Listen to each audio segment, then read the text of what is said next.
what really happened that Nigerians need to know that led to the collapse of what was looking like a strong coalition? Initially, coalition was a bit taken for granted, but somehow all of the persons were able to get 6.1, 6.9, 1 point something million votes, came together, and it was beginning to look like, well, we're beginning to look like a coalition that will give President Tinubu a run for his money. And now everything has collapsed. What happened? Well, Jeff, I presume that's Jeff? Yes, that's me. My name is Jeff. Yeah, it's okay. Thank you very much for this opportunity. And all Nigerians know that we are living in difficult times these days in the political front, that the government of the day and the ruling party decided to make Nigeria a one-party state. And in that effect, they want to assure themselves that the only way they can win election is to have a single candidate. That is President Bola Ahmed Tinubu. They are allergic to democratic competition. So they have gone to town, in our own estimation, to destroy all political parties. They destroyed the NNPP. They destroyed the LP, that's the Labour Party, on which both Kwankwaso and Mr. Peter Obi had run in 2023. They wanted to disenfranchise them, and they congregated in the ADC with the hope. And that congregation in the ADC was the making of the president and the government itself.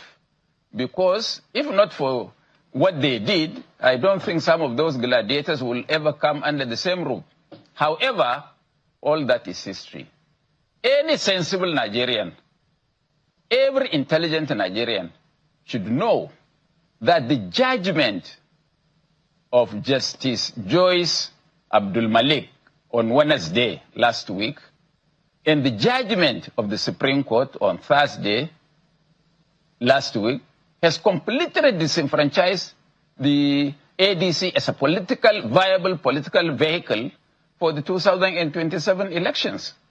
Therefore, but I think I need to say something here, even though it is extremely confidential, that even before these judgments, some good Samaritans have, during our sniffing to find out what is happening, had advised us that we should better look for another platform. Why? Because they said that they don't think this judgment would be favorable to us, and that the ADC would be an available vehicle for contest in the 2027 election. So, we being wise politicians, as we are, and being masters of this game, started to look for alternatives and now await the judgment. And that judgment came on Wednesday. That was the first salvo fired by Justice Joyce Abdul Malik. And for anybody to now know or think that a high court judge will pronounce judgment on an issue that is before the Supreme Court, you know that something is wrong. And that you better pick race if you have the legs to run.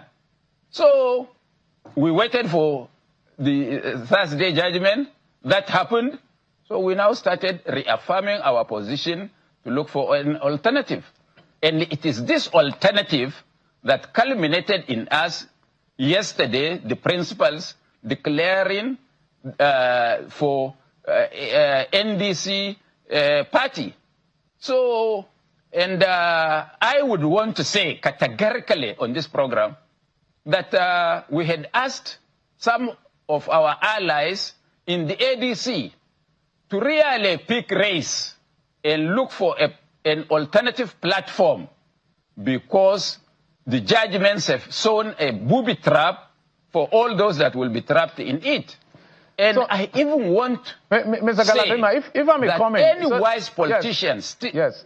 My apologies, sir. If you can any answer, wise politician. Just a moment, sir. Because of time, I want to ask as many questions as possible. So it calls to question the ability of the politicians themselves to be able to have foresight to see where the coast is clear or where the coast... At what point did you discover there were cracks? Because this is what you're saying on TV and what has been written out. But some people are saying, for instance, for Peter Obi, for instance, especially the APC are saying he shies away from contest. That happened in PDP, for instance, in the People's Democratic Party. When he realized he couldn't get the ticket, he went to the Labour Party, and it was easy for him. And then when there were issues in the Labour Party, now he went to the ADC. Now seeing the handwriting on the wall, perhaps now saying that, oh, maybe this contest may not favor me, whether it's consensus or primary, he has now left. And then your principal has now been put in the same boat. Is this about litigation or inability to be able to foster some level of political maneuvering to get the ticket of the party? Is it about ticket? The vehicle is not available by the judgment. We didn't live until there was a judgment setting a booby trap for everybody within the ADC. And this is why we are using this opportunity to call on the remnants of our comrades still in the ADC to come to NDC, where we will have a level playing ground, where all join us within a day, and where primaries would be held. And I'm particularly calling on former Vice President Atiku Abubakar to jump ship and come to the NDC such that there would be a level playing ground for everybody, because all of us are now joining at about the same time, such that there will be a free, fair, and transparent and level playing ground for contest to get the ticket of the NDC. And whosoever refuses to do that means he's the enemy of Nigeria by refusing, by scattering the unity of the opposition political parties and their ability to unseat President Bola Tinubu. It is only those who come to this NDC. My apologies, sir. I did say that I want to ask you as many questions as possible, so I may be butting in intermittently. Bear with me. So, do you think that the NDC, for instance, is very okay right now for anybody to come in? Because I say that I think the AGA, they say they are going to sue INEC over it for their registration. I think there was another case by the AGF also, if I stand to be corrected, about the registering some political parties as well. So, are they free of litigation issues? This NDC? As we speak now, NDC is very clean and as white as the snow, no encumbrance on it. And if anybody is suing INEC and does not suing INEC does not mean that he's suing the NDC. So that one is an issue for another day, because as far as we are concerned, we did our due diligence, consulted former judges, consulted very, very highly intelligent and resourceful lawyers, SAN, and they told us that as far as we are concerned, we are good to go. That is why everybody who wants to run for election, NDC is the vehicle to approach for now. All right, Mr. Galadima. That does not mean... Hold on. That does not rule the fact that this government and APC cannot try some funny things. But we are there waiting for them. The truth of the matter is that all of us, Peter Obi, Kwankwaso, all of them migrated into the ADC such that they bring a unity of the opposition forces within the ADC to enable them without much problem unseat Tinubu. Unfortunately, there are this insinuation that the APC and the government, in fact, by extension, Tinubu used the courts to scuttle the opposition. This is why I am making this call on Vice President Atiku Abubakar to follow us as we followed him into the ADC such that there will be a unity of the opposition to unseat this government. And if he refuses, then whatever happens to the opposition, Vice President Atiku will be held responsible.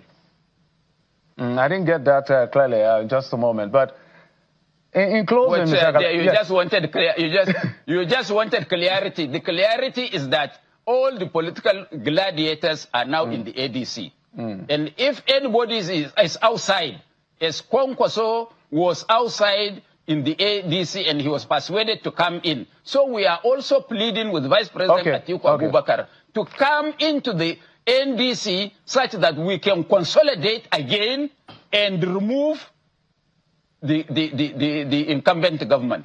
That is what I'm saying. Mr. And if he refuses to that, hold on now. And if he refuses to do that, then the ball is in his court because he has now scuttled the unity of the opposition to see